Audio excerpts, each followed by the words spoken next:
県民なり心より歓迎いたします。 사장님, 조선분이시죠? 저하고 같이 온 딸내미가 이소희라고. 한참 아직 어린 년이라. 핏덩이를 데리고 뭐 하는 거야? 지금부터 내가 조선으로 와보려. 정말로 가는 거라고 도라구에 태워져서 갔더니 몸이 부르더라고. 하시만한 탄광섬에 역류되어 있다는 첩보가 있어. 자네가 윤 선생 모셔와. この出来事を記憶する朝鮮人たちを一人たりと見残してはいけないということです。証人なる朝鮮人たちを殺さないといけないことは 부탁이요.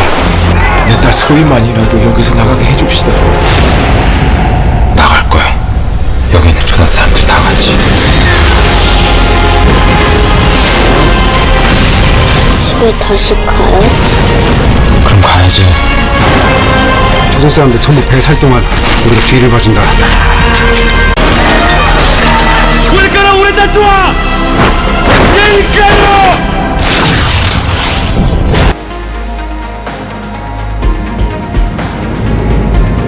う。 상고를 모두 기각한다. 今般の判決は国際法に照らしてありえない判断であります。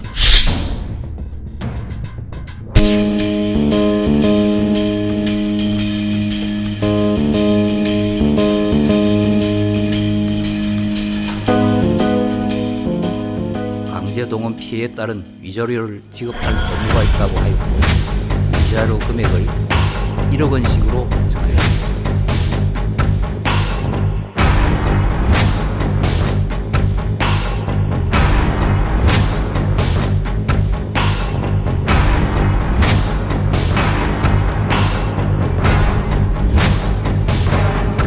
청구권 협정의 협상 과정에서 일본 정부는 강제동원 피해의 법적 배상을 원천적으로 부인하였고 이에 따라 강제동원 위자료 청구권이 청구권 협정의 적용 대상에 포함되었다고 보기는 어렵습니다.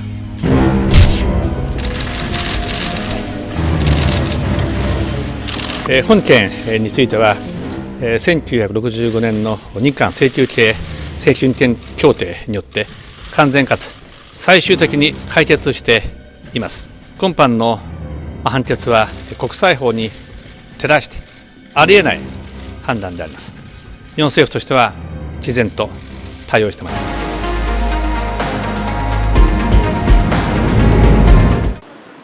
일본 정부가 오늘부터 한국에 수출할 때마다 허가를 받도록 규제를 강화한 품목은 반도체 제조에 필요한 것들입니다. 고순도 불화수소와 폴리이미드, 리지스트 세 품목이 대상입니다. 지금까지는 일본 기업이 장기 수출 허가를 받으면 3년 이내에는 별도 신청 없이 한국에 수출할 수 있었습니다. 그런데 오늘부터는 매번 개별 허가를 받아야 하는 것입니다.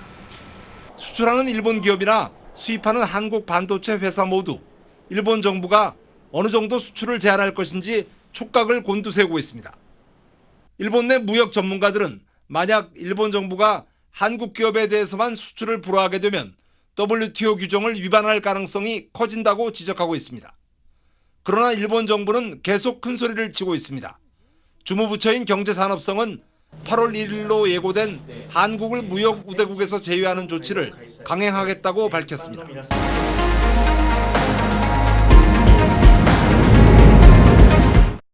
일본 제철이 즉시 항고를 하겠다는 뜻을 밝힌 건 오늘 0시를 넘겨서입니다. 지난해 1월 법원의 자산압류 결정을 이런저런 이유로 외면해 오다가 법원 결정을 통보받은 것으로 간주하는 공시송달이 효력을 갖게 되자 이제서야 입장을 밝힌 겁니다. 일본 제철의 주장이 타당한지 법원에서 다투게 되지만 자산압류 결정의 효력이 중지되는 건 아닙니다. 일본 정부는 국제법 위반이란 주장을 되풀이하며 곧바로 반발했습니다. 大法院判決と関連する司法手続きは明確な国際法違反であります。早期に解決をするよう強く求めていきたいと思います。 실제 매각이 진행돼 일본 기업 자산의 현금화가 이뤄지면 보복 조치를 취하겠다는 뜻도 거듭 밝혔습니다. 관세 인상, 금융 제재, 주한 일본 대사 소환 등이 주로 거론됩니다. 그럼 여기서 강제징용 피해자들의 법정 투쟁에 대한 20여 년의 역사를 간단히 살펴보겠습니다.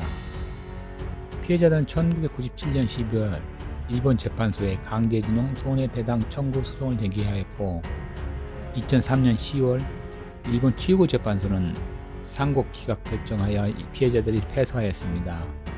그리고 피해자들은 2005년 2월 서울중앙지법에 손해배상 청구 소송을 제기하였고 2008년 4월 동법원은 원고 패소 판결을 하였으며 2009년 7월 서울고등법원 역시 항소 기각 결정에 하여 피해자들이 패소하였습니다. 그러나 2012년 5월 한국대법원은 원고 승소 취지 파기 소송하였고 2018년 10월 동법원은 피해자들에게 각각 1억씩 배상하라는 판결을 확정하였으며 2019년 1월 일본 기업 자산에 대한 압류를 하였습니다. 그러자 일본은 2019년 7월 1일 한국에 대한 수출 규제를 발표하였고 동년 8월 28일 한국을 백색 국가에 제외하였으며 한국 역시 9월 18일 일본을 백색 국가에 제외하였습니다.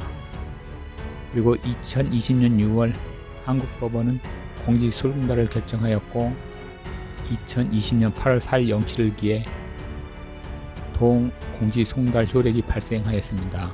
이에 일본 기업은 동년 8월 7일 즉시 항고를 진행하였습니다.